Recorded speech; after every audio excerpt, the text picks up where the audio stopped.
Agora vai dar certo. Poxa vida, que coisa. A tecnologia sempre passando a perna na gente, né? Principalmente em mim, viu? Ah, então todos nós, doutor Fábio, peço desculpa. Bom, o pessoal, acho que eu vi que tinha umas 15 pessoas já quando eu entrei. Eu acredito que Uhum. devagarzinho o pessoal vai voltando, né? E aí a gente vai fazendo aqui já os trâmites iniciais da conversa. Uhum. Então, eu já te apresentei, já falei teu currículo, que quase não coube numa folha de Oh, papel meu A4. Deus. Principal Daí dado eu desse parei. currículo é ter a honra de ter a amizade do senhor. Isso que é o mais importante, sem dúvida. Obrigado, mas então eu comecei a contar o número de trabalhos que você publicou, parei nos 50. Oh, Deve ter muito meu mais que Deus. isso. Doutor Fábio, eu queria Oi. aproveitar já, agradecer o convite. O pessoal tá entrando aí, está aos poucos retornando à live. Uhum. Peço desculpas pelo atraso, vocês estão vendo aqui, desculpe até pela deselegância que eu estou aqui. Eu estou vestindo Imagino. literalmente o meu scrub, o meu pijama cirúrgico. Eu vim direto do hospital, lá não pega bem a internet, então eu preferi fazer aqui em casa, para a gente não ter problemas maiores na conexão, e Uhum. vim direto para cá. Então atrasou um pouquinho, a gente conversou ainda no telefone no caminho, mas eu peço desculpas pelo atraso e pela minha deselegância fisicamente presente, mas desde já quero agradecer pela honra aí do convite da gente estar falando desse tema tão nobre que é o uso da hipnose. Eu que agradeço a tua participação, é uma honra para a gente estar sempre com você, né? E, enfim, vamos ao que viemos? Vamos ao que viemos, vamos ao que viemos. Até, doutor Fábio, deixa eu falar mais uma coisa rapidamente. Né? Eu falo bastante, então eu já pedi para o doutor Fábio me cortar na hora que for necessário, mas eu preciso já parabenizar o doutor Fábio por várias coisas. Né? Primeiramente, essa semana teve um curso sobre o Cardio Emotion, né? Sobre o Biofeedback HRV, curso de reciclagem, onde o Dr. Fábio fez uma aula de quase 3 horas, fantástica sobre o tema. Falei há pouco para ele, uma aula de nível de speaker internacional, a gente que tem a felicidade de estar podendo acompanhar aí eventos fora do Brasil e ver que temos pesquisadores de qualidade como a do Dr. Fábio aqui no Brasil, é algo que nos engrandece muito. E tenho certeza, doutor Fábio, que o seu nome será lembrado na ciência, não só nos dias de hoje, mas também para a posteridade, tendo em vista essa grande ferramenta que o senhor está trazendo aqui. Eu digo porque o senhor foi inovador, trazendo essa ferramenta para o Brasil, desenvolvendo um equipamento, né, brasileiro, com tecnologia brasileira, acessível do ponto de vista de custo, né, e tão útil para a população. Então, parabéns por isso, doutor Fábio. Tá? E também falar aqui desse livro fantástico, para quem ainda não teve a oportunidade de ler, né, o livro de ouro da hipnoterapia. Esse nome me lembra muito Jung, né? Eu gostei muito dessa ideia do livro de ouro, me lembra algo junguiano. E realmente é um livro que vai servir tanto para aqueles que estão interessados em aprender um pouco, né, pela primeira vez, né, ler algo sobre hipnose, como também para aqueles mais veteranos no assunto, que podem ter aqui um excelente referencial teórico para os seus estudos. Parabéns por tudo isso, doutor Fábio. Eu tive o prazer de ter você como a parte introdutória, né? Foi muito O legal a prefácio introdução. foi Prefácio. uma grande honra poder prefaciar o senhor. Outra coisa, assim, essa live ela tem um nome muito feliz que o senhor escolheu, né? O doutor Fábio mandou para mim, pessoal. E muito obrigado aí pela presença de vocês que estão assistindo a gente. O pessoal está começando a entrar. Tem uma diferença de fuso horário aí de São Paulo para Mato Grosso, aqui são 6 da tarde. Espero que o pessoal tenha atentado para isso, porque talvez muita gente aqui de Cuiabá está achando que a live vai ser 19 horas, horário daqui. Mas, de qualquer maneira, obrigado a todos os presentes. E o Dr. Fábio escolheu o tema Desvendando a Hipnose Clínica, a arte de curar a mente e o corpo. E o que a gente precisa fazer em relação à hipnose é realmente tirar a venda, né, que está sobre os olhos de muitos profissionais da saúde e até mesmo de muitas pessoas leigas sobre o assunto, para que as pessoas possam olhar para a hipnose com um ponto de vista diferente, entendendo que essa é uma ferramenta que já tem uso desde a antiguidade, mas que hoje, com o arcabouço do conhecimento científico, da neurociência, dos avanços que a gente teve na área da ciência cognitiva, a gente pode usar como uma ferramenta de cura de valor inestimável. Vamos falar sobre isso, doutor Fábio. Maravilha. Vamos falar sobre isso. A arte de curar a mente e o corpo. O senhor poderia começar falando para a gente um pouco sobre a diferença da hipnose de palco, né? Já que a gente está falando sobre mitos da hipnose, aproveitando a expertise do senhor, eu que vou ser o entrevistador aqui. Vou começar perguntando para o senhor aí um pouco sobre essa diferença da hipnose de palco para a hipnose terapêutica. A hipnose terapêutica ela é muito séria, porque você leva a pessoa num determinado estado de relaxamento profundo, e nesse estado de relaxamento profundo, o paciente está sempre consciente, está sempre escutando o que você está falando, está sempre participando do processo hipnótico. E ele pode, a qualquer instante, parar com o processo. E a ideia é a gente buscar algumas travas emocionais, alguns traumas, coisas que aconteceram normalmente na primeira infância, em que ela traz alguns traumas, traz conceitos familiares, traz bloqueios, traz crenças limitantes. Então a gente vai buscar isso. E quando a pessoa está num relaxamento profundo, ela para um pouco com a parte crítica, que é a parte cognitiva, e libera mais o que está na que a gente chama do subconsciente. E no espetáculo, na parte do palco, não, é um show. É um show em que você dá uma sugestão de que a pessoa vai fazer tal coisa e ela faz, né? Sim. Mas Sim. A parte do espetáculo tem sua validade, mas, por outro lado, as pessoas às vezes ficam assustadas, né? Quando fala em hipnose, nossa, ele vai me transformar numa cebola, vai me transformar num quiabo, enfim.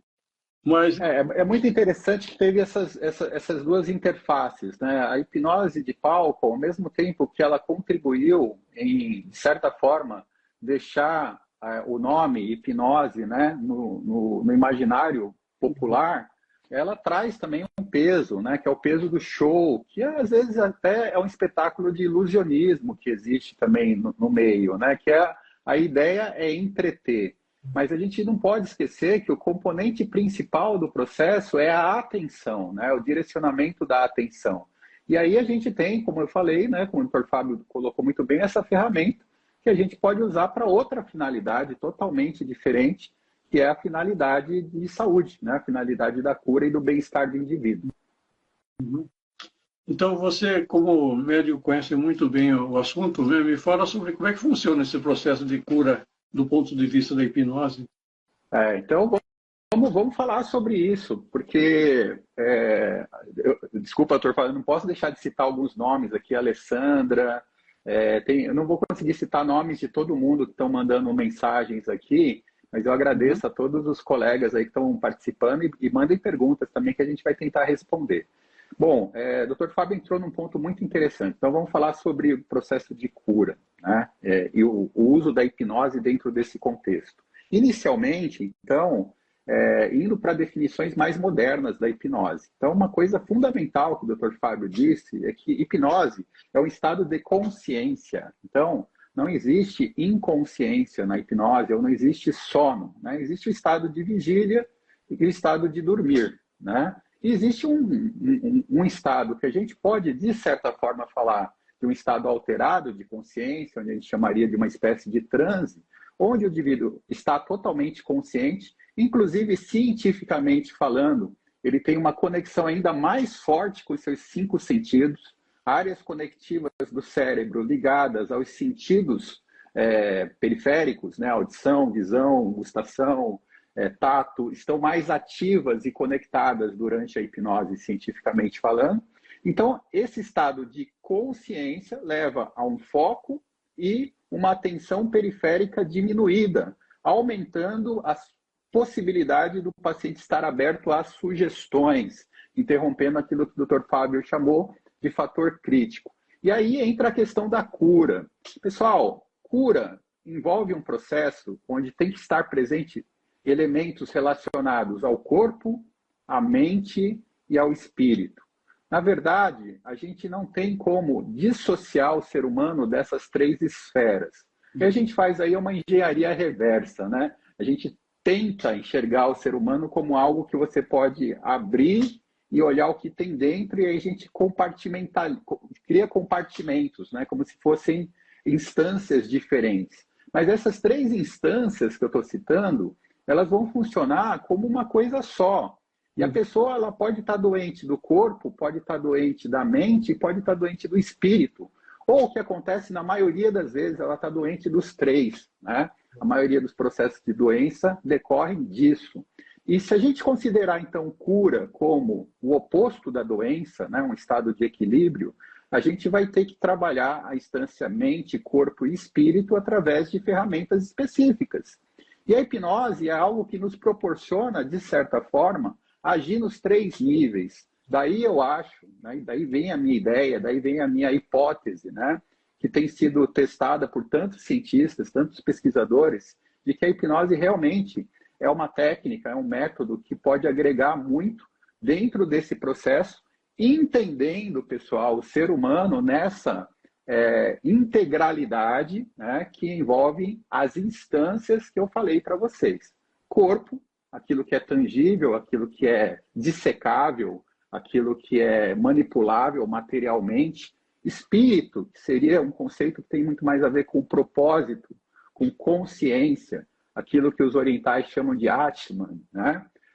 E a mente, que seria a interface entre esses dois, né? Seria o campo onde opera a consciência e a inconsciência, assim como o sistema nervoso autonômico que participa dos processos regulatórios do corpo físico. Então, agir na cura é agir nesses três campos. E a hipnose propicia que nós possamos fazer isso. O senhor concorda, doutor Fábio? Totalmente. E é interessante isso que você colocou, nessa parte cosmo-psicossomática, vamos chamar assim. Eu fiz um estágio, um curso de Ayurveda na Índia, na medicina Ayurveda, né? E eles trazem muito bem eles trazem sete corpos, que na realidade não existe doença, existe desequilíbrio. Quando um desses sete corpos se equilibra, aí eles transmitem para outros, né? Então eles falam que não existe doença, existe desequilíbrio. Interessante esse conceito. A filosofia védica dos Vedas, né, é uma das filosofias, vamos chamar de filosofia de conhecimento védico, né? O conhecimento dos Vedas talvez seja um dos conhecimentos mais antigos da humanidade. Guarda aí muita informação, também tem estudado bastante sobre isso, doutor Fábio. Mas aproveitando o assunto, então, fala um pouco para a gente sobre o uso da hipnose, então, em questões que envolvem essa parte somática e psíquica, em especial a ansiedade, a depressão, o transtorno do estresse pós-traumático. Como que é a experiência do senhor sobre isso? Então, a gente tem muitos pacientes aqui na clínica que vêm tratar exatamente isso. E o que a gente busca onde tudo começou. Ou seja, se a pessoa tem um trauma, tem muita ansiedade, que a gente entende, então, da neurociência, que a gente está trabalhando com dessensibilização da amígdala do hipocampo. Em outras palavras, quando você põe a pessoa em hipnose, você reduz um pouco o fator crítico da mente consciente, né? E você acessa esses estados mais de ondas mais lentas, vamos chamar, ondas cerebrais mais lentas. Então você consegue acessar memórias do inconsciente ou do subconsciente, depende se você fala do Jung, de Freud, sei lá o que for, cada um fala de um jeito, mas essas memórias que não são memórias declarativas, são memórias emocionais. Perfeito. Né? E a gente tem uma definição muito clara que as memórias de eventos, de fatos, ela está ligada mais ao hipocampo, né? Em que ele vai recrutar nos devidos centros neurais das informações, mas passa pela amígdala. E a amígdala é um órgão extremamente importante, que ela tem uma função de nossa sobrevivência, né? Então, quando você passa por estados de estresse muito intenso, estresse da infância, ou ainda a criança que não entende o que aconteceu, às vezes acontece uma coisa para a gente, para o adulto é bobo, né? Mas para a criança é muito séria. Isso pode ficar como sendo uma reatividade dessa amígdala do hipocampo. Como se a amígdala tivesse sido sensibilizada, né? A gente fala que é hiperreatividade, né? Hiperreatividade do hipocampo, da amígdala, né? E quando você acessa, então, através de hipnose, em que você pega a parte crítica, que é a parte da córtex pré-frontal, né? Que tem as funções cognitivas, executivas, e você dá uma reduzida um pouco nessa criticidade, e a pessoa permite, então, trazer essas memórias, que são memórias reprimidas, e ali tem o porquê da ansiedade, normalmente, né, não é só assim, mas também o porquê da ansiedade, o porquê da depressão, o porquê do trauma. Os chamados eventos causadores. Os eventos causadores, isso. E a partir desse instante em que você traz para a consciência e ressignifica o que aconteceu, a pessoa a amígdala do hipocampo vai reduzindo a reatividade dela frente àquele estímulo, né? Fantástico. Então, a pessoa pode até se lembrar do que aconteceu, mas ela não sofre mais. Exato. Nós temos casos aqui de traumas sexuais muito fortes, em que a pessoa, a gente monitora com CardioEmotion para ver a reação, né, do sistema nervoso autônomo dela. Vamos, inclusive, explicar um pouco sobre o CardioEmotion. Teve muita gente interessada em conhecer, doutor Fábio, e falou que queria ver a live, depois falar um pouquinho do CardioEmotion. Tá, então, assim, a gente, vamos por partes, então. Quando eu coloco o paciente em hipnose, que eu vou tratar de algum trauma, alguma coisa mais séria, ou ansiedade, assim, desbloquear algum desses eventos limitantes, né? Ou eventos que aconteceram e ficaram muito fortes no subconsciente dela, eu coloco o sensor na orelha, né? Esse sensor pega o batimento cardíaco pela orelha e coloco no computador e fico acompanhando a reação que a pessoa tem ao longo do processo hipnótico. Então, quando eu levo a pessoa, no caso de estupro, de abuso, seja, a frequência cardíaca da pessoa no estado relaxado, em hipnose, está a 70 batimentos, 75 mais ou menos. E aí, quando eu levo ela naquela situação, a frequência cardíaca vai para 120, 130, 140. Isso. Né? E a gente sensibiliza. Conforme a gente dessensibiliza, a gente vê pelo CardioEmotion que a frequência cardíaca começa a diminuir, até que ela atinja mais ou menos a mesma frequência em que começou o processo. Então, aí você tem... E ela, falando em hipnose sobre o que aconteceu, ela não tem mais reação emocional. Então, a gente entende que realmente a amígdala do hipocampo, que deixa você com o simpático super ativo para luta e fuga, ele vai dessensibilizando, vai normalizando, e a pessoa fala do que aconteceu, mas não aparece mais reação emocional. Ou seja... Eu falei que eu não ia mostrar, doutor Fábio, aqui umas imagens, mas eu tive que mostrar aqui, porque o senhor falou exatamente o exemplo que eu tenho aqui em tela para vocês verem, né? Então, aqui é exatamente uma história muito semelhante com a que o doutor Fábio falou, né? Um paciente durante o transe hipnótico, sendo monitorado com CardioEmotion, também foi um evento traumático ligado ao abuso sexual. Então, observem como quando o paciente acessa o trauma, como muda, né, o padrão, que é essa onda que dá para a gente aqui, a variabilidade do ritmo cardíaco do paciente, né? E depois, durante a dessensibilização, ocorre aí um retorno à normalidade. Então, é muito interessante a gente observar esses parâmetros objetivos, né, doutor Fábio, durante o processo. Porque se você não tem um modo de você avaliar objetivamente, fica o dito pelo não dito, né? Então, a pessoa, eventualmente, o paciente pode não acreditar no que aconteceu e você não tem certeza do que aconteceu também. Por mais experiência que a gente tenha, será que nós conseguimos chegar no ponto diagnóstico exato, né? Exato, Então, a gente exato. quando a gente acompanha com o CardioMotion, por exemplo, fica muito claro de que o que está acontecendo, né? Então, se você desensibiliza e leva a pessoa novamente para aquele instante do problema, né, do trauma, se ela apresentar alguma reação, é porque você não dessensibilizou. Então, você volta a dessensibilizar até que ela relate o que aconteceu em hipnose sem ter uma reação emocional. Então, aí explica aquilo que está conversando. Né? Quero fazer um... Conclua, desculpa. Não, a parte do hipocampo que está relacionado mais às memórias factuais, memórias biográficas, né? Então, você consegue trazer aquilo sem sofrer, porque a amígdala já está quietinha, né? Sim. Olha, a doutora Silvana Crasso está aqui presente. Ela fez um comentário aqui sobre a fala que eu fiz em relação à jornada do adoecer e do curar. Isso é muito importante. Eu acredito que o médico do futuro, vamos chamar assim, né? Que não vou falar só o médico, estou falando médico como um arquétipo aí do curador, né? Do profissional de saúde, né? Mas o profissional de saúde do futuro, ele vai ter que olhar para o corpo, mente e espírito do sujeito. Vai ter que entender o ser humano dentro dessas instâncias. Principalmente agora em tempos de inteligência artificial, onde a gente tem uma máquina que consegue ter uma capacidade de processamento que logo já é, né, do ponto de vista de informação, superior a nós. Né? Então, se a gente for pegar a coisa apenas do ponto de vista pragmático, você dispensaria essa figura do curador. Então, o curador é justamente aquele que vai agir na sensibilidade do indivíduo, no que é intangível, naquilo que é subjetivo. Eu vim agora à tarde, doutora Silvana, de uma cirurgia de hérnia. Uma cirurgia de hérnia, você pode dizer que é puramente um processo orgânico.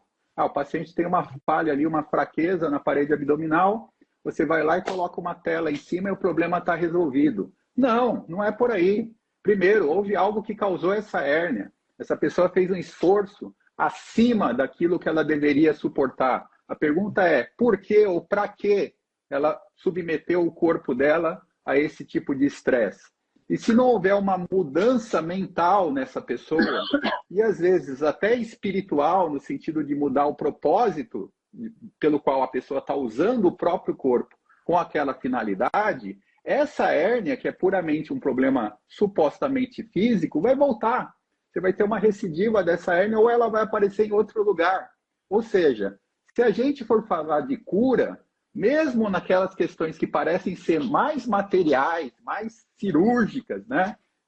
Você vai ter, invariavelmente, o componente mente e espírito. Vide a cirurgia bariátrica, onde muitas vezes a gente vê o paciente que operou, o paciente que reduziu o tamanho do estômago, né? E que mesmo assim, depois da operação, volta a se tornar obeso.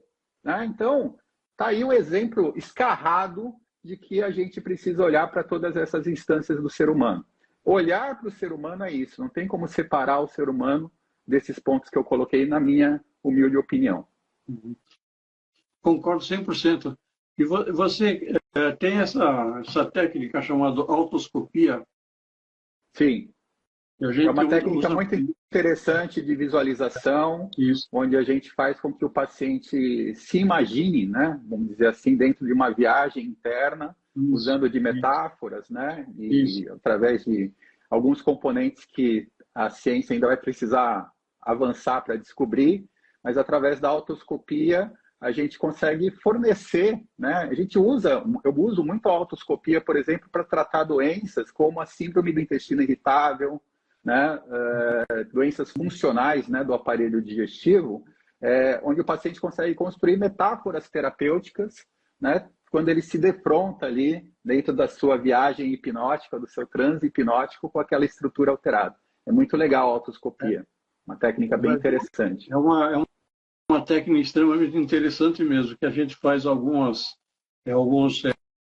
atendimento usando essa técnica e o efeito é muito maluco, sabe? É muito não, e olha, estudado, viu, doutor Fábio? Eu falo que eu uso para o intestino irritável porque existe um protocolo chamado Protocolo de Manchester, que basicamente usa a autoscopia para síndrome do intestino irritável E hoje, a força dos estudos publicados por esse grupo de Manchester foi tão forte que no guideline britânico, no guideline britânico de síndrome do intestino irritável, já entra a hipnoterapia como um dos métodos de tratamento não farmacológico para a síndrome do intestino irritável. Tamanho impacto da evidência, da técnica, onde um dos elementos mais importantes é o uso da otoscopia. Muito bacana isso. Daria outra live falar sobre isso. Mas sim. olha, o que o Dr. Fábio falou é importante, pessoal. Entendo assim, né? Existe um órgão, né, que, de certa forma, tem um papel-chave quando a gente está falando desses 3 componentes, corpo, mente e espírito, que é o cérebro. Não é um papel único. Na verdade, o sistema nervoso está presente em todo o corpo. Né? Em todo o corpo a gente tem células nervosas, vide, né, a conexão coração-cérebro, a conexão intestino-cérebro e etc. Mas, de qualquer maneira, o cérebro parece ter um papel-chave, um papel fundamental dentro dos processos que envolvem a mente.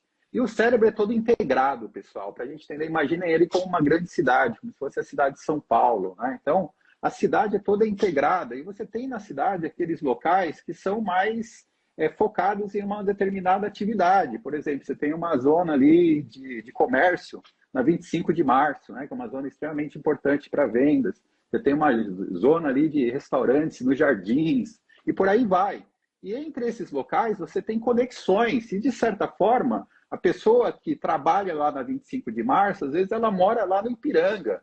E para 25 de março funcionar, precisa ter um meio dessa pessoa sair do Ipiranga e chegar lá. Então imaginem o cérebro como uma grande cidade toda conectada através de vários sistemas de comunicação. O que a hipnose faz é mudar a conectividade entre essas áreas.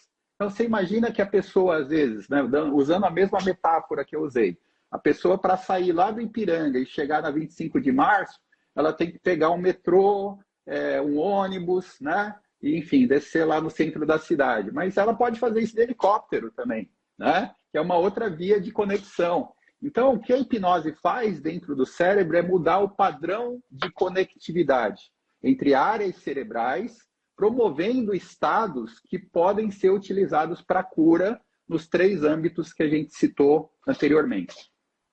Ele trabalha com as redes neurais, né?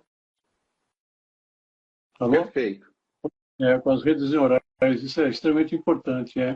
E é interessante esse fenômeno da neuroplasticidade que existe, né? Que isso está falando, das conexões desses centros neurais, né? Enfim,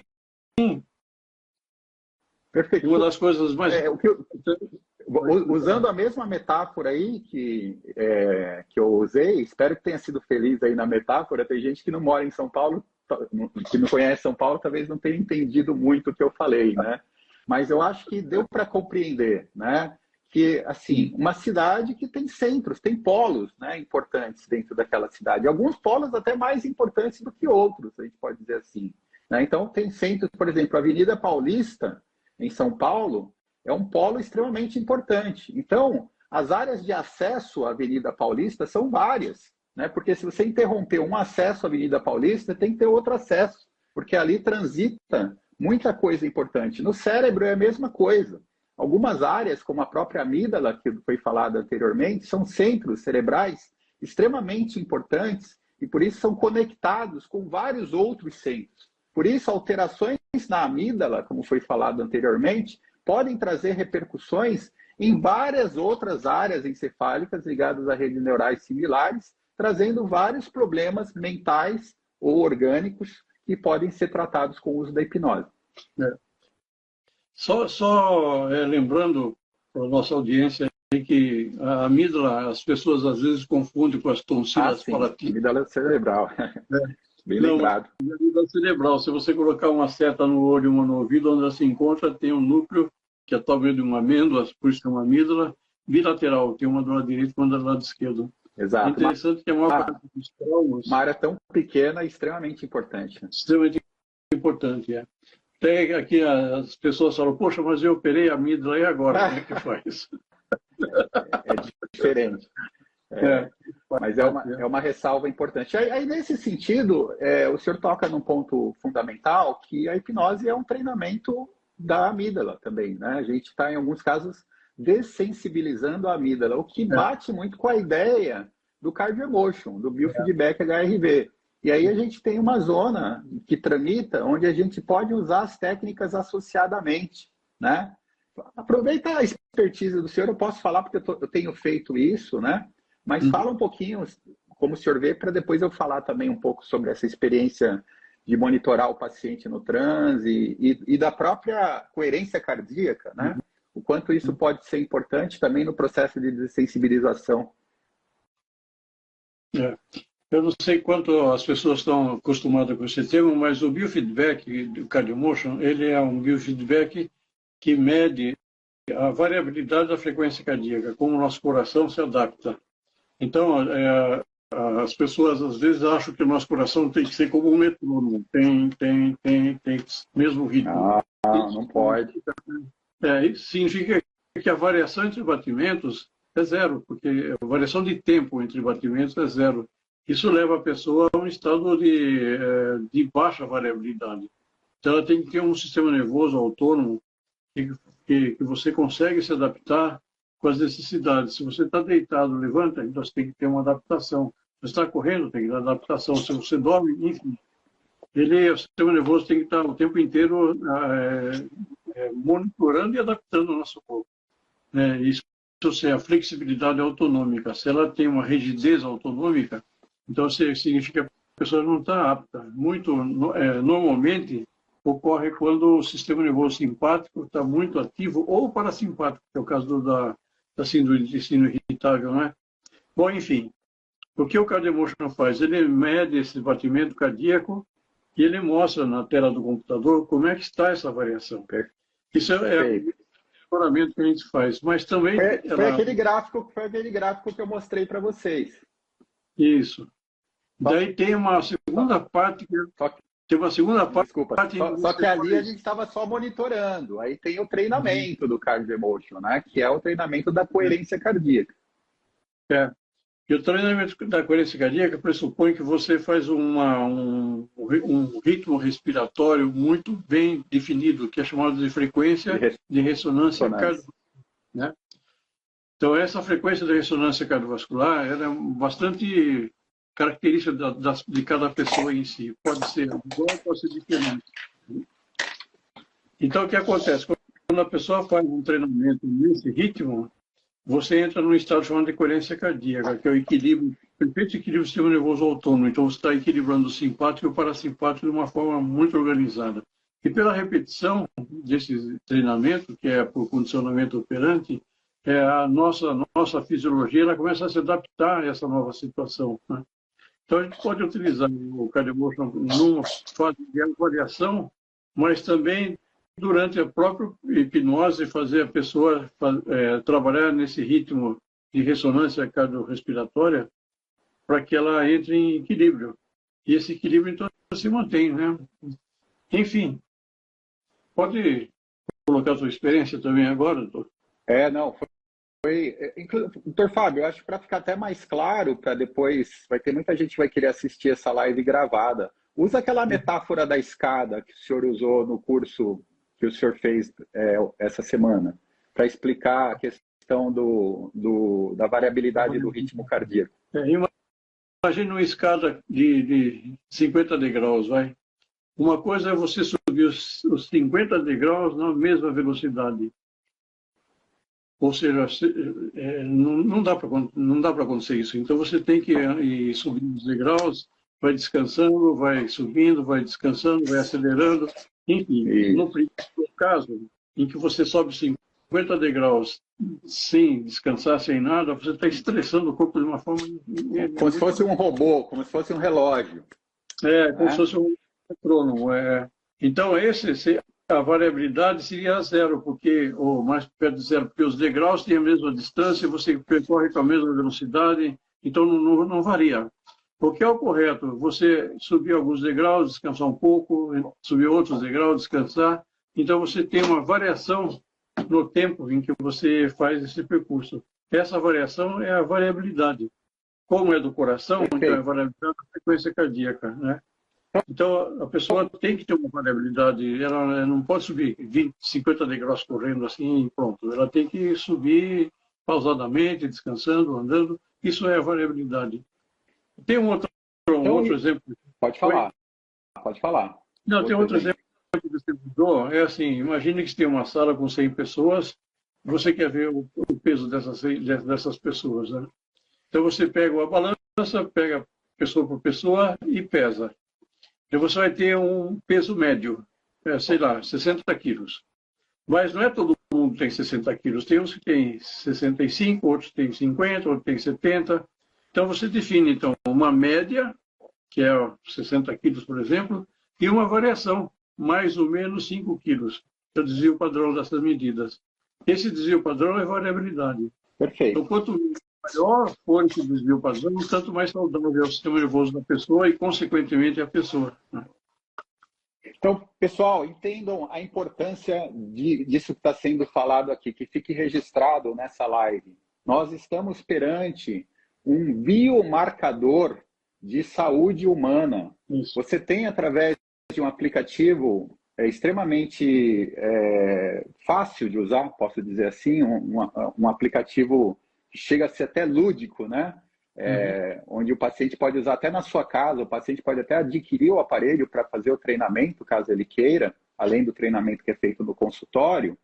E você pode melhorar, através de um treinamento respiratório, um parâmetro que hoje a literatura já mostra claramente, por inúmeros estudos, que é um parâmetro com impacto em longevidade, em sobrevida, em risco de eventos, por exemplo, como infarto do miocárdio, morte súbita, né? Então, aquele indivíduo que faz a avaliação por um equipamento como o CardioEmotion e tem uma variabilidade baixa do ritmo cardíaco, ele está mais sujeito a ter complicações graves, eventos graves.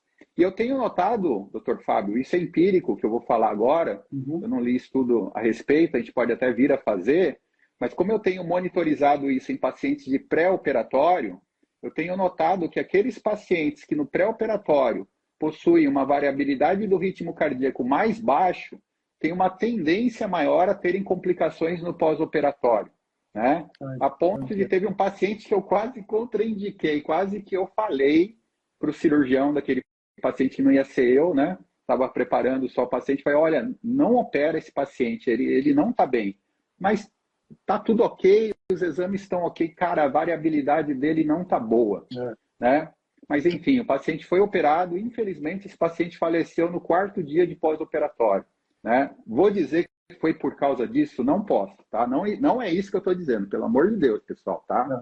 Eu estou falando apenas uma observação empírica. Eu tenho observado isso, mas a literatura já traz para a gente a informação de que a variabilidade do ritmo cardíaco baixa está relacionada com uma série de problemas. Qual que é a notícia boa? É que a gente pode treinar isso, a gente pode melhorar a variabilidade do ritmo cardíaco através de um exercício respiratório dentro da frequência individual de ressonância, certo, doutor Fábio? Cada um vai ter que avaliar a sua frequência de ressonância, não é fazer o exercício que está lá no YouTube, que chega, não, então é só respirar. Não, não é só respirar, não.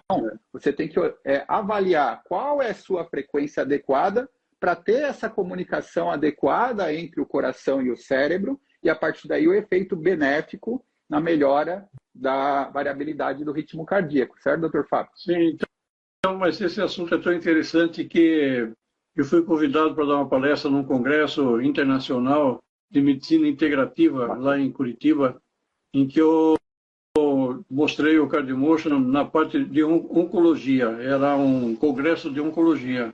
E lá, toda a literatura que eu levantei, que estudei para me preparar para esse congresso, ele falava muito do sistema nervoso simpático. Quando o simpático está muito ativo, ele predispõe a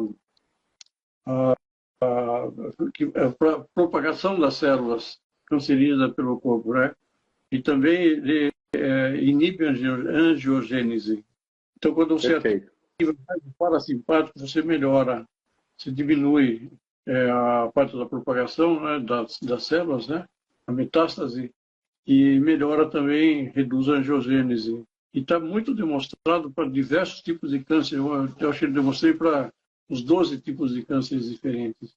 E eu peguei essa apresentação que eu fiz nesse congresso e fiz uma videoaula sobre isso e está no YouTube. É a videoaula 34. Maravilha. E agora, no mês passado, fui para Blumenau fazer uma palestra para dentistas que trabalham com odontologia miofuncional, que eles trabalham com bruxismo, com certo. sono. Sentido. E a parte respiratória é extremamente importante. Então, o pessoal gostou muito e tem algumas pessoas, alguns dentistas que eram do curso, que inclusive estavam presentes. Enfim, tem muita coisa. Pessoal, tem alguns termos que a gente está usando, eu não sei, a gente tem algumas pessoas aqui presentes, né? E às vezes são pessoas que não são da área da saúde, que eventualmente a gente está usando algumas terminologias que são técnicas, né? Mas para facilitar as coisas, né? O que a gente está falando aqui é da possibilidade, através de mecanismos não farmacológicos, em nenhum momento aqui a gente está falando de medicação, né? A gente está falando de terapias praticamente isentas de efeitos colaterais. Tem efeitos colaterais, sempre tem problemas, sempre tem que fazer a coisa direito, né? Para que seja bem feito, né? Mas a gente está falando de métodos que vão complementar os métodos farmacológicos, né? Ninguém está sendo também falando contra o método farmacológico. O que a gente tem que trabalhar com todas as armas que a gente tem. Nesse contexto, pessoal, a hipnose também vai entrar como um fator adjuvante, porque, dividindo a minha experiência agora, o que eu tenho feito, né? Como a hipnose é uma técnica que leva a pessoa para um estado de maior equilíbrio cerebral, vamos chamar assim, né? A pessoa sai daquele estado normal de vigília, onde ela está produzindo ondas cerebrais de alta frequência. Ela é levada, então, para um momento cerebral onde vai ter um predomínio, né, em certas áreas de ondas de frequência mais baixa, como ondas alfa, ondas teta, né? E vai estar aberta a sugestão. Então, nesse momento, eu já posso colocar a sugestão em relação a pensamentos bons, paz, gratidão, amor, e condicionar isso com a sua respiração, para que no momento que ela abra os olhos e inicie o exercício respiratório, ela esteja neurologicamente mais apta a ser condicionada. Os resultados têm sido realmente muito legais dentro da minha prática. Eu tenho demonstrado efeitos disso tanto através... Bom, primeiro através dos resultados, né? A gente tem resultados clínicos muito bons, graças a Deus, né? Os resultados estão sendo muito bons dentro do consultório, mas a gente tem, através desses gráficos, como eu mostrei para vocês agora, através da monitorização também do eletroencefalograma, a gente tem observado que, de fato, está acontecendo algo no organismo daquela pessoa. E a hipnose, então, se acopla a uma outra ferramenta, que é o biofeedback HRV, potencializando os seus resultados. Isso é muito bacana, e isso é o que eu devo ao Dr. Fábio, porque foi através dele que eu conheci. Eu nunca tinha ouvido falar, né? Foi através de uma ex-diretora da Faculdade de Psicologia da Universidade de Cuiabá, que conheceu o Cardio Emotion.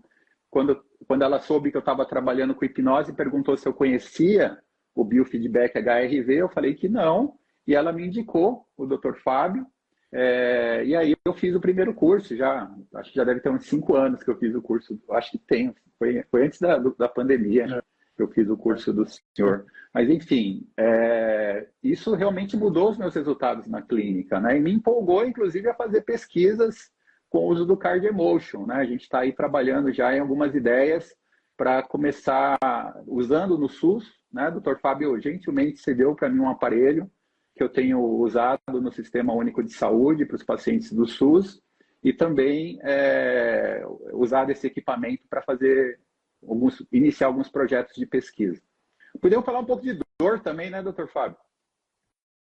Isso. Você é especialista na dor. Por favor, fica à vontade. realmente, o cirurgião trabalha com a dor é algo inerente ao procedimento operatório, né? Inclusive, falar, nossa, mas como que um cirurgião foi virar hipnólogo, né? O pessoal pode achar isso um pouco estranho, mas se a gente olhar a história da hipnose, né? Grandes nomes da hipnose foram cirurgiões, né? Sdale, né? Que é um nome lembrado, né? Na hipnose, publicou, né? Inúmeros relatos, né? De uso da hipnose em cirurgia, era um cirurgião. Tem o famoso estado de Sdale, né? Que é atribuído até em homenagem a Sdale, que é um estado hipnótico. James Brady, né? Que cunhou o termo hipnose, criou o termo hipnose, também era um cirurgião, gostava muito de operar a parte de oftalmologia. É que naquela época não tinha muito essa diferença, né? Na verdade, o médico fazia tudo, né? Mas como a dor é algo muito frequente no cenário cirúrgico, né? E a gente está falando aí até de uma era pré-anestésica, né? Onde não existiam anestésicos, né? Então, o que se tinha para lidar com a dor, desde aqueles tempos que o éter e o clorofórmio ainda não eram usados para essa finalidade, era a hipnose. No momento em que o óxido nitroso, inicialmente, né, e depois foi introduzido o clorofórmio e depois o éter, né, surgiram, a hipnose meio que caiu em recrudescência. Mas a pergunta é, tudo bem, os métodos farmacológicos são ótimos, são excelentes, são fantásticos, né, não há dúvidas. Mas por que também a gente não voltar um pouquinho atrás e usar métodos que foram usados de uma maneira secular, por tantos médicos e por tantas tradições médicas ao longo dos séculos, né? E isso realmente tem resultados muito interessantes, tanto no controle da dor aguda, quanto no controle da dor crônica, né? Nesses dois ambientes, a hipnose pode ser usada com resultados bastante satisfatórios. Você falou do Sdale, né? Sdale ele era um cirurgião, acho que escocês, se não me engano, que ele foi para a Índia, né? E ele fez por volta de 250 cirurgias, sem uso de anestesia, né? Desde amputação de membros, cirurgia de peito aberto, tudo só com hipnose. E o mais assombroso disso é que houve muito menos contaminação, quer dizer, do que uma cirurgia normal, e a recuperação era muito mais rápida. Sem Enfim, dúvidas. Interessante. Os relatos dele remontam aí a quase 200 anos atrás, mais de 150 anos, com certeza. Sdale se colocava como mesmerista ainda, né? Na época bastante influenciado por Mesmer, né? E as ideias de Mesmer, que são o prenúncio da hipnose dentro da medicina, e resultados assim extremamente relevantes. E até hoje, a hipnose é algo que nos interessa muito dentro da cirurgia, tanto no preparo do paciente quanto na questão do controle da dor. Ontem à noite eu estava de plantão no hospital, e por volta de 1h da manhã eu fui chamado pelo residente para a gente avaliar uma paciente na UTI que estava com dor, e já tinha tomado 2 doses de morfina, e a dor não tinha melhorado. Era uma paciente que tinha sido operada naquele dia mesmo, né? E o colega da UTI ficou receoso, né, de ser uma complicação pós-operatória, e me chamou, né, para fazer uma avaliação. Eu fui até a UTI com o residente e eu verifiquei que provavelmente a paciente estava com um catéter aqui no abdômen, que provavelmente devia estar roçando em alguma terminação nervosa, né? E isso estava causando muito desconforto na paciente. E o que eu fiz, né? Como um bom cirurgião, eu usei hipnose no paciente, né? Então, eu usei uma técnica rápida, né, de controle de dor aguda, que visa, basicamente, pessoal, você criar uma desassociação, né? Então, a gente busca, nessa hora, dissociar o paciente da dor. Porque é como se o paciente estivesse sentindo a dor duplamente. Ele está lupando no cérebro dele a dor. É como uma bola de neve que vai aumentando, né? Porque existe um sinal que está vindo lá do nervo que está sendo acometido, né? Então, um sinal que a gente chama de sinal nociceptivo. Esse sinal chega no cérebro e é interpretado como dor. A dor acende um alerta, né? Esse alerta ativa outras áreas do cérebro que liberam adrenalina, liberam cortisol, uma série de substâncias que levam toda a atenção do sujeito para aquela área que está doendo. E a dor vai só aumentando, aumentando, aumentando, aumentando. Num determinado momento, com a hipnose, você pode quebrar esse processo dissociando, né, o ponto álgico a nível cerebral, né, criando uma metáfora dissociativa ou algum desvio de atenção, de modo que o paciente sente um alívio. Né? Em determinado momento, a dor sumiu, a dor desapareceu. Né? Então, esse é o momento que, digamos, ele aceitou a sugestão através da hipnose. É claro que esse alívio vai ser momentâneo, a dor vai voltar, porque existe ali um componente físico. Mas já alivia o paciente, ela ganha confiança. Então, fui lá, usei uma técnica rápida de controle da dor, ela já sorriu, ela já ficou feliz. Eu falei, tá vendo? A dor vai melhorar, não é nada grave que está acontecendo, está tudo bem na sua cirurgia. Agora a gente vai fazer aqui uma dosezinha de anestésico para você e vai ficar tudo bem. Você vai dormir, vai ter uma noite excelente, e amanhã vai estar tudo bem. E assim foi, o paciente dormiu bem e foi tudo muito tranquilo. Então, observem, né? Um chamado de um cirurgião no meio da noite. Por que foi chamado no meio da noite? Porque o colega da UTI, um excelente médico, um médico super experiente em medicina intensiva, estava com dificuldade para controle da dor. E a gente controlou essa dor usando uma técnica hipnótica associado depois ao medicamento, para a gente manter aquele efeito por mais tempo. Então, na dor aguda, a gente tem uma indicação muito precisa da hipnose, desde que você saiba utilizar, obviamente, tenha o domínio aí sobre a técnica. E também podemos usar na dor crônica. É interessante também a gente comentar que a hipnose é reconhecida pelo Conselho Federal de Medicina, que é reconhecida desde 99. Federal de Psicologia, também da odontologia e da fisioterapia. Tem reconhecimento pelos esses conselhos, né?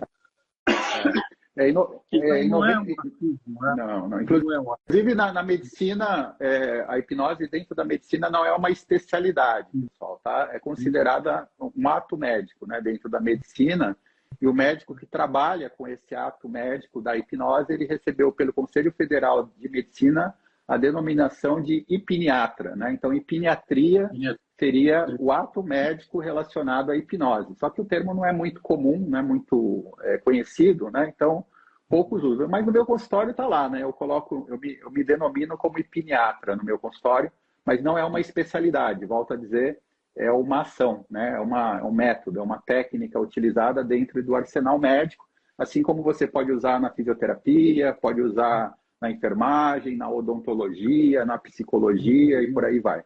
Mas há um reconhecimento, sim, dos conselhos, né? E vamos trabalhar para fortalecer isso ainda mais, divulgando a técnica e toda a evidência científica que ela tem. E tem também a Associação Médica Americana, que ele conhece, a Associação de Psicologia Americana também. Sim.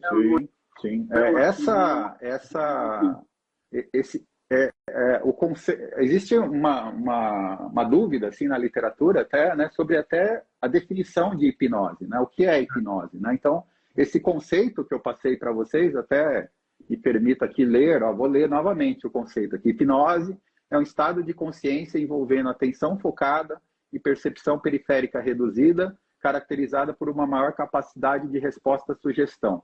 Isso está publicado no American Journal of Clinical Hypnosis no ano de 2015, tá? E é a definição da Associação de Psicologia Americana, da APA, da 30ª sessão da APA, tratando de hipnoterapia, de hipnose. Então, ali vem o reconhecimento da Associação de Psicologia Americana, da APA, em relação ao uso da hipnose, e essa mesma definição é usada pela psiquiatria e pelas outras áreas médicas dentro dos Estados Unidos. No curso de hipnose, a gente passa todos esses conceitos das definições que existem sobre hipnose. Não existe uma única definição, né? E, enfim, a gente traz o conceito dessas associações, mas a gente vê também do ponto de vista da neurociência, a gente traz as definições de Sdale, enfim, a gente tenta trazer a cultura antiga, mais a nova cultura falando sobre hipnose, que é muito interessante. No Brasil foi muito preconizada e é muito divulgada a definição criada por Dave Elman, né? Que Dave Elman foi um grande hipnólogo. Ele não era médico, Dave Elman, mas formou vários médicos nos Estados Unidos, né? Tinha um curso de formação em hipnose. E Dave Elman usou pela primeira vez esse termo fator crítico, né? Ou faculdade crítica, né? Na verdade, Dave Elman chamava de faculdade crítica. E aí o seu pupilo, sucessor, Gerald Cain, manteve a nomenclatura usando o termo fator crítico. Então, a hipnose, segundo Dave Elman, seria ultrapassar o fator crítico da mente consciente para que uma ideia possa adentrar a mente subconsciente. É uma definição, né? Mas eu particularmente gosto muito da definição da APA, por conta dela abraçar aspectos mais neurocientíficos, né, da hipnose, mas isso é uma questão de gosto. O importante é realmente a gente entender que existe esse estado da mente, né, vamos chamar assim, existe uma mudança no padrão de funcionamento de áreas cerebrais extremamente importantes para o controle orgânico, para o controle fisiológico, e um padrão também, uma diferença também no padrão de funcionamento neurofisiológico no sentido das ondas cerebrais, né, que foram citadas anteriormente. Então, a gente tem durante o processo da hipnose, não que exista, pessoal, uma onda que seja uma impressão digital da hipnose, não é isso que a gente está falando. O que está falando é que certas áreas do cérebro, durante a hipnose, passam a trabalhar com ondas cerebrais de frequência menor, né? Que são ondas de frequência alfa, frequência teta, frequência delta, até em alguns casos. Outro dia eu fiz um vídeo no Instagram com um paciente que chegou até delta, que é a onda de sono profundo. E o paciente estava conversando, né? O paciente conversando, falando sobre trauma, tendo catarse emocional, e com padrão de onda alfa e delta. É uma coisa realmente impressionante da gente ver, né? Parece surreal, mas realmente acontece, e a gente tem que documentar isso. Então, o que você me fala sobre regressão à vida passadas? Isso eu te peguei de surpresa. Agora você me pegou de calça curta aqui, hein? De surpresa. Essa estava na bom. É uma pergunta do senhor ou foi uma pergunta da plateia aí que está nos vendo? Não, porque as pessoas perguntam muito para mim, existe vida passada? Tá. Não existe vida passada? O que então, a hipnose, na verdade, não a hipnose, ela não tem essa finalidade, tá? Ela não prova e nem deixa de provar a existência ou não de vidas passadas, né? O que a hipnose vai fazer é realmente acessar o extrato inconsciente ou subconsciente do indivíduo, né? Como parte do sistema de crenças de cada um, né? E como parte do simbolismo inconsciente de cada um, eventualmente a gente se depara com situações em que determinados traumas, né, ocorreram em uma vida passada, né? Se isso aconteceu ou não, eu não sei, né? Se aconteceu, assim como às vezes a gente se depara com situações dessa vida mesmo, lembranças que surgem durante a hipnose, que necessariamente podem ser memórias que não foram verdadeiras, foram memórias falsas, criadas através de confabulações da infância, mas que deixaram uma marca emocional na mente da pessoa. Então, o que importa não é o fato que surge durante a hipnose, mas sim a emoção que está atrelada àquele fato. Então, o que vai ser tratado é a emoção, né? E uma vez que a gente trate aquela emoção, independente se ela está vindo de uma vida passada, se ela está vindo da infância de um fato que de fato aconteceu, ou da infância de um fato que nem aconteceu, que é uma confabulação, que é uma falsa memória. O fato é que aquele componente emocional existe. E uma vez tratado, você tem uma melhora clínica do paciente, que é o mais importante, né? Que é você melhorar. Então, do ponto de vista do viés, podemos chamar até religioso, né? Que envolve a questão de existir ou não uma vida passada, a gente não pode falar nada em relação à hipnose, confirmar ou não isso, porque não é um método apropriado para essa finalidade. Essa é a minha opinião. Então, eu falo para os meus pacientes o seguinte: bom, existem 4 possibilidades, exatamente o que você fala. Sim, existe vidas passadas. Não, não existe. Você, quando pequeno, talvez assistiu um filme, leu um livro, enfim. Pode ser uma memória genética. Quem sabe aparece Pode, outra vez. boa. Boa hipótese. Pode ser um acesso a inconsciente coletivo. Está tudo aí? Pode. Perfeito. Então, eu falei, o que nós fazemos na hipnose, a gente não avalia se existe ou não existe. Se você está sofrendo, vamos trabalhar no teu sofrimento. Né? Perfeito. Perfeito. Tá? Inclusive, não acho hipnose, não acho, é minha opinião pessoal, pode ter até colegas que discordem, tá? Mas não acho que hipnose seja método para se fuçar passado das pessoas, né? Falar, eu quero descobrir algo pela hipnose, né? Porque você não tem segurança nenhuma de que aquela informação de fato aconteceu. E você vai ter uma marca emocional. Eu vou contar uma história rápida aqui, que eu acho que a gente vai ter tempo para isso, né? Mas para a gente entender como a questão da memória ela é relativa, né? Eu peguei uma vez uma mulher que, durante um transe hipnótico, usando a técnica da ponte pela emoção, que é uma técnica regressiva que a gente pode usar para... É o Affect Bridge, né? Uma técnica usada para, através da emoção, você regredir a pessoa até supostas lembranças do passado. Essa pessoa se viu na infância dentro de um banheiro, né? Nesse banheiro entrou uma mulher e trancou a porta. E ela ficou muito assustada com aquilo. E aquela mulher entrou e começou a tirar a roupa daquela criança, né? E a criança ficou desesperada com aquilo. Não bastando isso, aquela mulher começou a tocar as partes íntimas da criança. E a criança, então, entrou em desespero e a mulher começou a chorar e, enfim, identificou que foi um abuso sexual e etc e tal. Uma memória muito dura, muito sofrida, catarse emocional. Trabalhamos as técnicas de ressignificação, de dessensibilização. Enfim, a paciente melhorou, mas ficou com isso na cabeça, né? Ficou com isso na cabeça. Falou, meu Deus, doutor, eu fui abusada quando era criança, então eu falei, olha, não temos como dizer isso, né? Que você foi abusada, né? O fato é que veio uma memória, né? Que pode ter relação com alguma coisa que aconteceu ou algo, né? Que ficou gravado no seu inconsciente dessa maneira. Bom, ela foi atrás da família, da mãe dela, né? Ela foi pesquisar, ela ficou tão impressionada com o fato que é muito comum isso acontecer, né?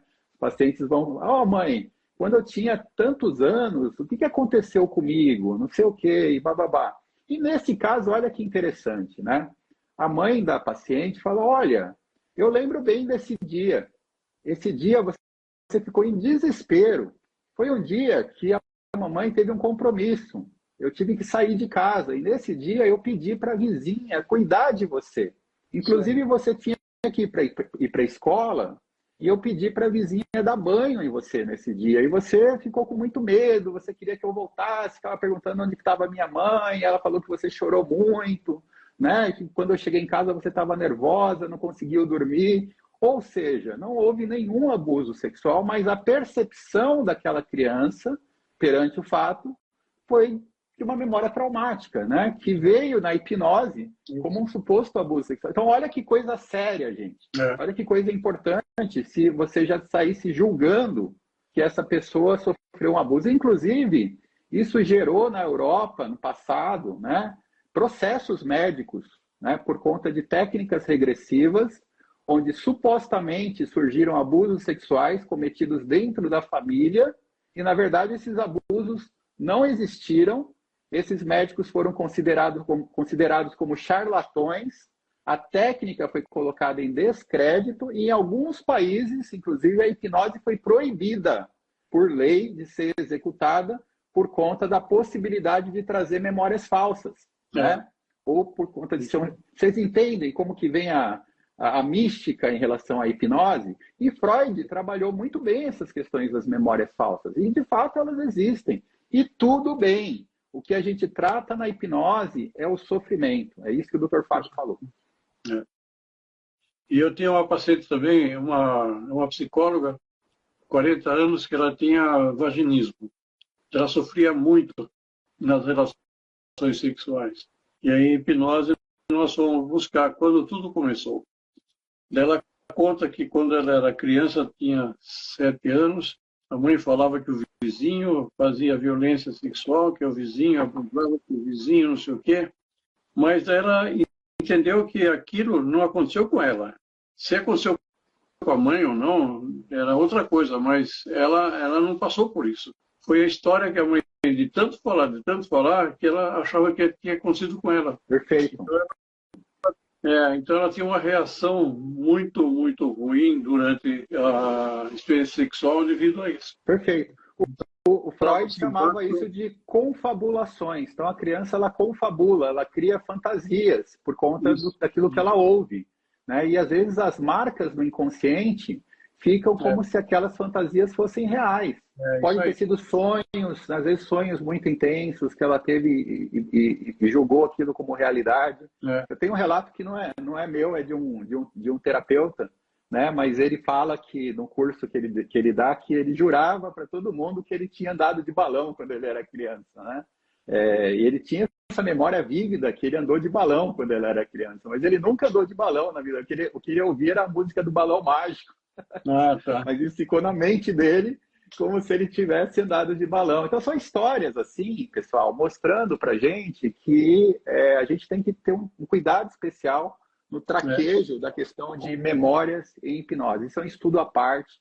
Hipnose é uma coisa muito séria. Procurem bons profissionais, procurem profissionais treinados, né, justamente para impedir que esses desvios, né, em relação ao pensamento técnico da hipnose aconteçam.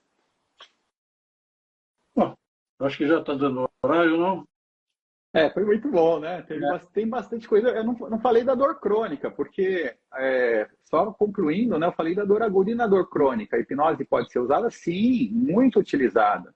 Na dor crônica, lembra que eu falei para vocês da questão da gente ter a pessoa se associar à dor, né? Então, na hipnose você desassocia, né? Na dor aguda você vai lá e cria a hipnose é um método dissociativo, né?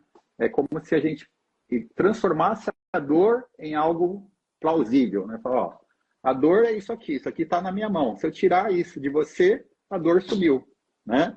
Então, é mais ou menos essa metáfora que você vai criar. Então, você dissociou. É como se a dor fosse algo que pudesse ser retirado ou estivesse fora da pessoa. Na dor crônica, devido às características de fisiopatológicas envolvidas com a dor crônica, essa associação da pessoa com a dor é tão forte que é como se a dor fosse parte já da própria, como um traço de personalidade da pessoa, né? Então é uma questão já imbuído no inconsciente do indivíduo de uma maneira muito mais grave, né, digamos assim, do que a dor aguda, né? E muitas vezes a pessoa faz exames e os exames não mostram nenhuma alteração física e mesmo assim a pessoa sente dor, tá? Então, a gente pode usar técnicas dissociativas, é legal, isso vai dar um alívio para a pessoa. Tem até um vídeo meu no YouTube que eu coloquei, né, um áudio de auto-hipnose, eu até coloco lá, hipnose para dor crônica, tal, que é uma técnica dissociativa. Aí tem um monte de gente que comenta, nossa, eu fiz, a dor passou, e não sei o quê, mas esse alívio vai ser momentâneo. A dor vai voltar, porque é apenas uma dissociação. Então, é muito interessante a gente buscar a causa da dor nos outros fenômenos que podem acontecer relacionados à parte psicossomática, né? Então, você pode ter traumas, experiências traumáticas, você pode ter... E quando a gente fala trauma, pessoal, não precisa necessariamente... Infelizmente, a questão de abuso sexual, violência, isso é muito comum. Infelizmente, o que a gente pega realmente a gente fica espantado o quanto isso acontece. É uma coisa realmente incrível, né? É um problema muito sério, né? Mas às vezes existem outras questões que, digamos assim, elas não são tão chocantes, né? Como um abuso sexual ou uma violência, né, física, etc., mas que na mente daquela criança fica marcada como um trauma, né? Às vezes foi uma professora que foi lá e deu uma bronca naquela criança, ou o pai mesmo, ou a mãe, né? Entendem? E aquilo fica marcado como algo, um bullying, né? Que a criança sofreu, uma brincadeira de mau gosto que alguém fez, né? E aquilo fica marcado como algo traumático e uma vez desensibilizado, e aí é muito importante trabalhar o insight terapêutico e depois a elaboração. É um processo que envolve tempo, né? Você vai ter que trabalhar, mas também é possível trabalhar com excelentes resultados a dor crônica, tanto no alívio da dor crônica, quanto na cura da dor crônica, usando como ferramenta a hipnose. Tem experiência também com a pessoa gagueira? Quando É tartamudez, né? O gago é a famosa tartamudez, que é o termo tartamudez. Um adolescente de 17 anos, gagueira. Ela era muito gago, né? Então, na hipnose, nós fomos onde tudo começou. Ele estava assistindo um filme na televisão, ele descreveu o sofá que ele estava, descreveu a casa, descreveu tudo, em detalhes. E que no filme apareceu um tal de... Enfim, um personagem. Eu nunca ouvi falar desse personagem. E esse personagem, ele queria conversar com os amigos e os amigos não deixavam. Ele ia falar e os amigos faziam bullying no personagem. E no fim ele começou a ficar tão impressionado com aquilo que coincidentemente que ele foi na escola e aconteceu a mesma coisa. Ele ia fazer perguntas para os professores, aí os alunos faziam bullying com ele. No fim ele ficou gago. Então, eu tive... É uma coisa maluca. Eu tive experiência com o famoso engole o choro, né? Sabe? Engole o choro, esse tinha... Hoje em dia tem menos, né? Mas quando eu era uma criança, às vezes você ia chorar, a criança estava, para, homem não chora, engole o choro, não pode chorar. Aí eles travavam, né? E às vezes gerava traumas que levavam à tartamudez. A gente está querendo dizer que toda gagueira vai ser curada com hipnose? Não, né? Nem sempre a gente vai ter sucesso. Existem várias causas, inclusive, para tartamudez. Mas a gente pode usar, sim. O paciente que me procura, eu falo isso. Ó, doutor, o senhor vai curar? Eu sempre dou a mesma resposta. Eu falo, olha, a hipnose é uma excelente técnica para esse tipo de problema, mas eu não tenho como me comprometer com a tua cura. Né? Na verdade, nem na cirurgia, quando eu opero alguém, eu não tenho como me comprometer com a cura, né? Mas eu tenho como me comprometer em dar o melhor do que eu sei, o melhor da minha técnica, o melhor que eu posso fazer por você. E tá com você o tempo todo. E se a gente não conseguir, né, a cura através desse método, ir atrás de outros métodos. Porque sempre é possível a gente encontrar. Às vezes a gente não encontrou o jeito certo. Mas o importante é a gente estar junto com o nosso paciente o tempo todo. Eu tenho tido uma experiência interessante também, fazer hipnose online. Não sei se você tem essa experiência, mas eu tenho paciente no Brasil inteiro e eles perguntam, funciona a técnica online? Falei, agora, fecha os olhos. Fechei. Onde eu estou? Estou do teu lado ou estou longe? A partir do instante que ele fecha os olhos, não importa onde esteja. E aí tem um resultado muito interessante online. Mas tem que ter uma boa câmera, tem que ter um bom microfone para a gente poder observar o rosto da pessoa, se ele entra naquela fasciculação, enfim. Tem tudo uma técnica. É possível fazer online, totalmente possível, eu já fiz. Varia, dependendo da técnica que eu vou usar, então entendo, pessoal, hipnose, a gente está falando aqui, né, que a hipnose é uma ferramenta, né? Então, estar em hipnose já traz mudanças cerebrais importantes. Isso. Mas é muito importante o que a gente vai fazer durante a hipnose, né? Então, a gente pode usar várias técnicas psicoterápicas usando a comunicação hipnótica, né? No início da live, o Dr. Fábio estava falando, por exemplo, até de Milton Erickson, que usava a hipnose sem transe formal, sem a necessidade de fechar os olhos e etc. Né? Então, é importante a gente pensar nisso, né? Que a hipnose é ferramenta. O que você vai fazer com a ferramenta aí depende do seu arsenal de habilidades.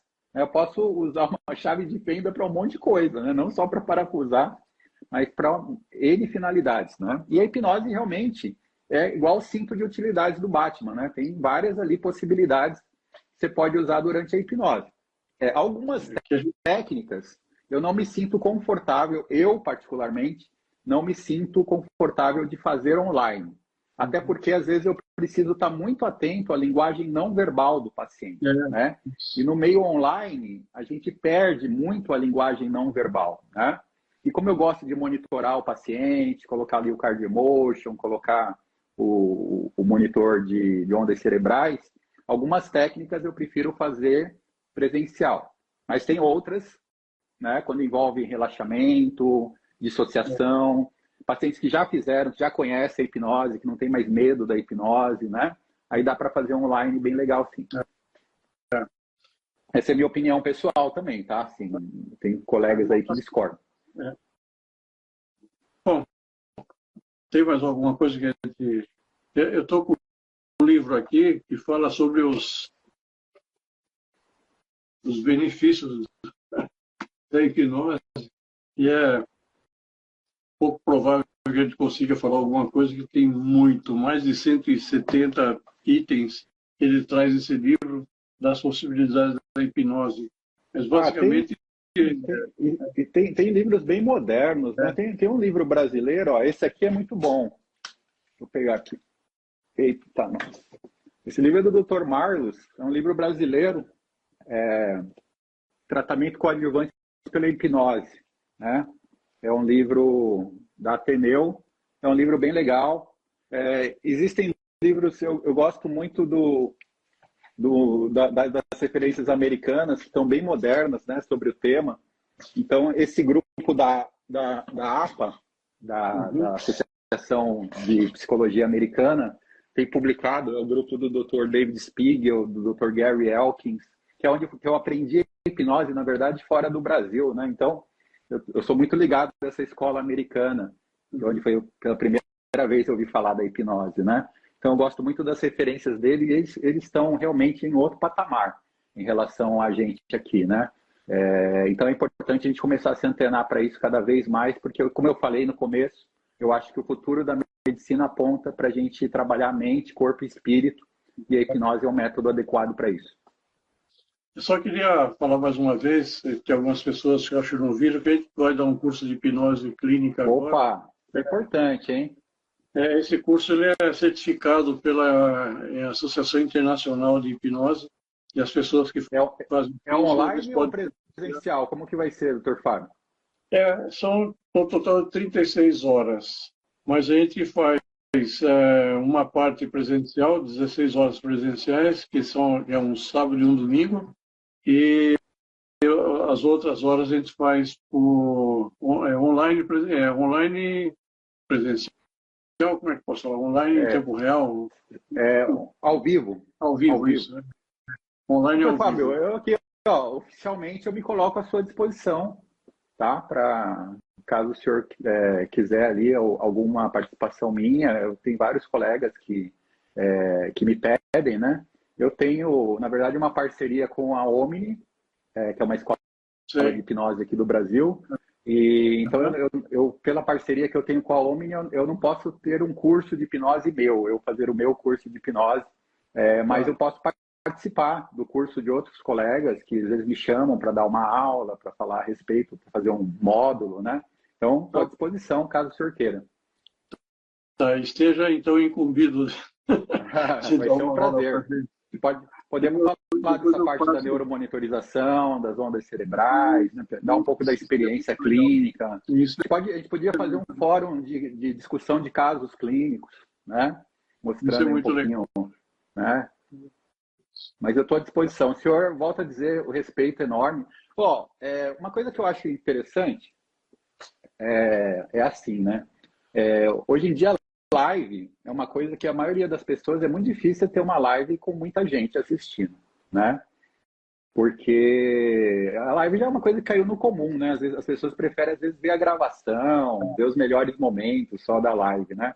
E um marcador para mim que a live é boa é quando a gente tem pessoas que estão do início ao fim da live. Então a gente tem que 15 pessoas, eu quero agradecer de todo o coração, que estão desde o início ouvindo a gente. E a gente já deve estar aqui mais de hora falando. A gente está 1h30 falando, mais ou menos. Tem mais de 1 hora que a gente está falando. Então, eu agradeço muito a vocês. Inclusive, eu tenho uma reflexão para terminar agora aqui. Ótimo. Eu vou usar um pouquinho da sua sabedoria. Eu vou fazer a pergunta, eu tenho a minha resposta. Mas eu vou perguntar para o senhor. E isso eu vou usar isso também como uma certa maneira de reverenciar todos aqueles que estão conosco hoje. qual que é o dom mais precioso que a gente tem nessa nossa vida, na opinião do senhor, doutor Fábio? O que é de mais importante? Uma pergunta filosófica. Você me pegou de calça curta, agora eu que vou pegar você de calça curta. Eu ia falar da vida passada. O que na opinião do senhor, é o que a gente tem de mais precioso nessa vida, de mais importante nessa vida? Acho que é o tempo, sabe? A gente usar bem o tempo que a gente tem para coisas úteis. Muito bem, né? Como o senhor é um discípulo dos Vedas, né? Então, não me admira o senhor. Porque se a gente utilizar bem o tempo, vale a pena. Se utilizar mal, não adianta. Né? Se a gente tem saúde, mas não tem tempo, né? A gente perde, né? Então, assim, o tempo é precioso. Ontem eu falei do paciente que eu fui avaliar, né? Ao mesmo tempo, eu estava indo lá avaliar o paciente no meio da madrugada, é uma mulher, né? Era uma menina de 19 anos, né? Um amorzinho, né? Com um monte de problema de saúde, na UTI, tinha operado o rim, etc, né? Mas aí o residente foi falando comigo, professor, tô bem triste, né? Eu falei, por quê? O que foi? Ele falou, não, assim, ontem chamaram a gente para avaliar uma gestante, né? Que estava com uma dor abdominal, né? E a gente foi lá, avaliou, pedimos exames, etc. E não tinha nada cirúrgico, né? Não conseguimos encontrar nada cirúrgico nela. E ela piorou, assim, em 24 horas, ela afundou, o bebê morreu. Sim. E ela está lá na UTI. Ela está lá na UTI agora, praticamente morta, né? Já está em morte encefálica. E eu fiquei assim, né? Eu falei, meu Deus, né? Aí eu passei, né? Para olhar essa paciente, para avaliar. E aí a gente pensa sobre a brevidade das coisas. Falei, puxa vida, há 24 horas, essa mulher estava aqui, feliz, né? Uma das poucas clínicas do hospital que é um local de bastante felicidade é a ginecologia obstetrícia, né? Porque é um local de nascimento, né? Onde as pessoas nascem, né? Na obstetrícia, né? Então a mulher estava ali feliz para fazer a cesariana que ela ia fazer, né? Tinha algumas doenças ali, estava internada. E 24 horas depois ela está morta, ela e o bebê, né? Então isso mostra para a gente a brevidade do tempo. Então eu agradeço muito a vocês que ficaram aqui usando aquilo que a gente tem mais precioso na nossa vida, que é o tempo, para ouvir, né, a minha parca sabedoria e a sabedoria enorme que o Dr. Fábio tem, tanto na parte clínica como de vida. E eu espero que essa conversa tenha contribuído com vocês, para vocês em algum aspecto. Tenha sido útil, né, esse tempo que vocês usaram conosco. Que não tenha sido um tempo gasto, mas um tempo ganho. Para mim foi. Eu queria agradecer a todos também que participaram e falar que nós estamos à disposição para qualquer coisa entrar em contato com a gente. Eu queria agradecer muito o nobre colega, o Dr. Alberto, pelo conhecimento incrível que ele tem, pela toda a formação dele. Eu não sei se ele ouviu eu falar sobre a formação, mas que graduação em medicina, em 2001, mestrado em 2007, doutorado, e assim vai um monte de coisa. E como eu falei, os artigos que você publicou, eu parei dos 50, falei, bom, tem mais aí, então... O teu site é dralbertobicudo.com.br. Isso aí. É dralbertobicudo.com.br, no Instagram, @dralbertobicudo. E o importante, assim, é essas coisas de currículo, o que eu vou dizer para o senhor, né? É papel, né, doutor Fábio? É papel. Claro, tem um mérito, né? Não tô desmerecendo isso, né? Fruto de eu ter tido a felicidade, né, de ter sentado no ombro de gigantes. Então, eu tive aqui professores que eu sou muito honrado por ter tido, por ter desde muito cedo me trazido, né, a oportunidade de entrar no mundo da ciência. No terceiro ano de medicina, eu publiquei meu primeiro artigo. Eu fui da iniciação científica, né, do CNPq. A partir daí, todo ano a gente começou a publicar alguma coisa. e teve livros, enfim, né? E, enfim, a gente está sempre aprendendo, né? E o importante é isso, é a gente entender que quanto mais a gente aprende, mais a gente vê que a gente não sabe nada, né? E essa é a grande graça da coisa, né? É aí que a gente olha para o universo e acha incrível, né? Porque tem muita coisa para ser estudada. Eu até falo para os meus alunos, né, de hipnose mesmo, quando eu dou aula sobre hipnose, que a gente não precisa ficar criando pseudociência. Não precisa, porque a ciência por si só já tem um monte de perguntas e já tem um monte de coisas que são extremamente fascinantes e que a gente não entende bem, que são mágicas, né? A gente falou de coisas aqui hoje, né, que parecem, poxa, como isso acontece, né? Por quê? E a gente não está criando uma pseudociência, a gente não está querendo criar teorias bizarras com base em conceitos científicos, né? O que a gente está aberto ao novo, a descobrir e a estudar mais. Essa é a mente do cientista e a gente precisa, já aproveitando o tempo aqui, quem está aqui é porque está interessado em ouvir isso, né? Uhum. A gente precisa alimentar essa sede científica nas nossas crianças, né? Porque são as crianças de hoje que vão ser os cientistas de amanhã, né?